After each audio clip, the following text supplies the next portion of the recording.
quick announcement before we get going. There'll be a reception afterward, immediately when Professor Taylor is finished with his talk. So please stick around for that. We'll have wine and food.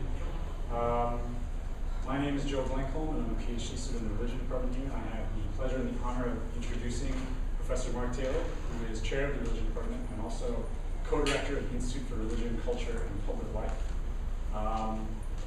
Mark is incredibly prolific, more than 25 books to date, and 3 right now, I believe, are in the process of being published. But also, not just a publishing scholar, but very engaged as an educator. And I think the students would agree, I would agree as one of the students, that that's absolutely true. And Carnegie Mellon would also agree in 1995 for his teaching, named him National Professor at the end of the year. His own education, he received his undergraduate degree from Wesleyan and then went on to receive his PhD from Harvard. Finished that in 4 years. She told me earlier today he wrote a 500-page dissertation in 6 weeks. And instead of thinking of that as getting done early, it meant an extra year of funding, which he used to go to Denmark and become the first foreigner to receive the doctorate in philosophy from the University of Copenhagen. So that's incredible. And he taught at Williams for over 30 years, and we're lucky to have him here at Columbia since 2007. I feel very fortunate personally. And in his scholarship, after his early work on Kierkegaard, he went on to become a friend and interlocutor of Jacques Derrida, and in the process introduced post-structuralist discourse to religious studies. And later, through a friendship with Thomas Krenz, among others, Thomas Krenz being the until recently director of Guggenheim, and who oversaw its expansion to sites in Bilbao and now the reconstruction of Guggenheim in Abu Dhabi. Mark developed interests in architecture, media, and contemporary art. His publications sort of proceeding in that order. These broad interests led him to create a video game about Las Vegas at one point, and also collaborated with Finnish design house Marimekko, who, if you know about textiles, they're awesome. And he also went on to think about networks and finance, writing books like Moment of Complexity and Confidence Games. And while all this is going on, innovative educator as well, and incredibly impressive. In 1992, taught a course at Williams, team taught with a professor in Finland, Esa Saarinen, who is also a public intellectual and philosopher there, and used the internet, a nascent form of what has become for us the internet, to make all that happen. And so there was a class in 1992 in Finland, in class at Williams, and everyone was interacting. And later, in 1998, he started a global education network with entrepreneur and banker Herb Allen. That was maybe too prescient. I think we can say now there was a great idea, perhaps out of its time, because you can get podcasts from universities and videocasts on iTunes, but that was exactly the sort of thing that Mark was trying to do, was bring low-cost, high-quality higher education to students around the world. And in the religion department, he's also trying to think ahead. We've now adopted a system of zones in the religion department, and it's a different way of thinking about the university. And recently, last April, Mark wrote an op-ed piece in the New York Times, which I'm sure many of you read, called End of the University as We Know It, which is extremely controversial.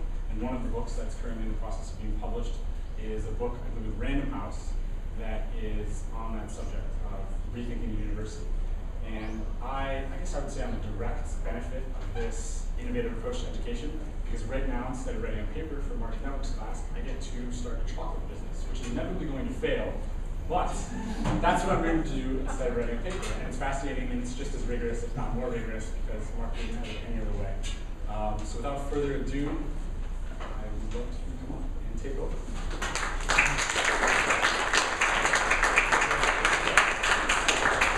Thank you for that very generous introduction. I'd like to begin with a note of thanks, first to all of you for coming. I think it's terrific for you as graduate students to have this kind of opportunity to be able to get to know each other all across the country and to network among yourselves. And something, you never know, this kind of thing you never do twice, because you find out the first time how much work it is, an enormous amount of work, and I think we all are indebted to Ben, Tom, Dan Carlson, and Joe for putting this all together.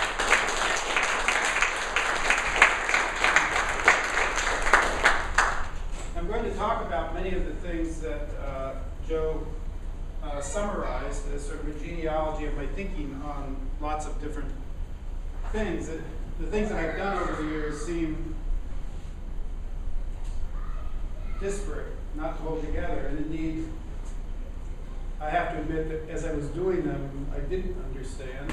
I think Hegel was right when he says the Alma Minerva takes flight at twilight.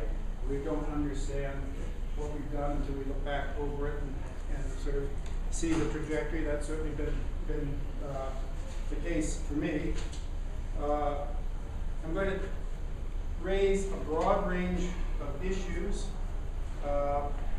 My main topic, though, I want to speak to you graduate students.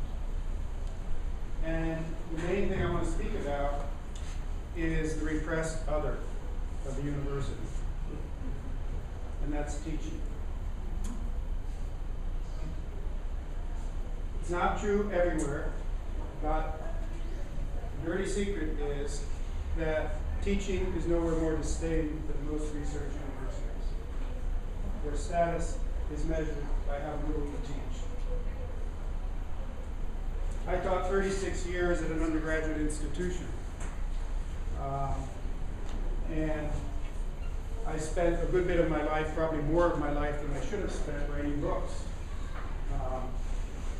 But I firmly believe, and speaking from those years of experience, that the most important works will not be those books, will be those students over those years. So when as you begin your careers, think about this, think about the importance of teaching. For me, writing and teaching have always been reflections and extensions of each other. So there's not an either or between research and or teaching.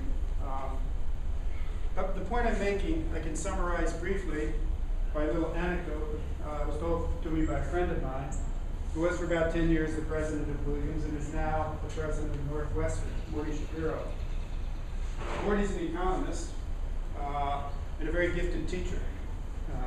He started his career at the University of Pennsylvania, and Columbia has these university teaching awards.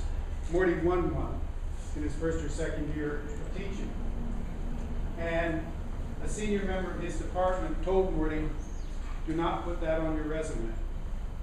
People will take it as testimony to the fact that you're not a serious scholar. Again, it's not that way everywhere, but it's an issue. What I'm going to talk about really reflects more than 20 years of experience and experimentation in the classroom.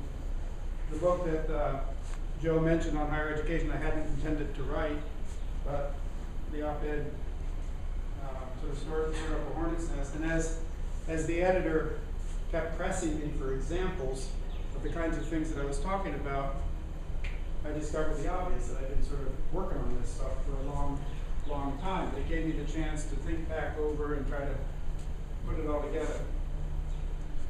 But I want to preface all this now by saying that I am worried. I'm worried about the future. Not so much worried about my future. I don't have much of a future left. But I'm worried about the future of our granddaughters, Selma and Elsa.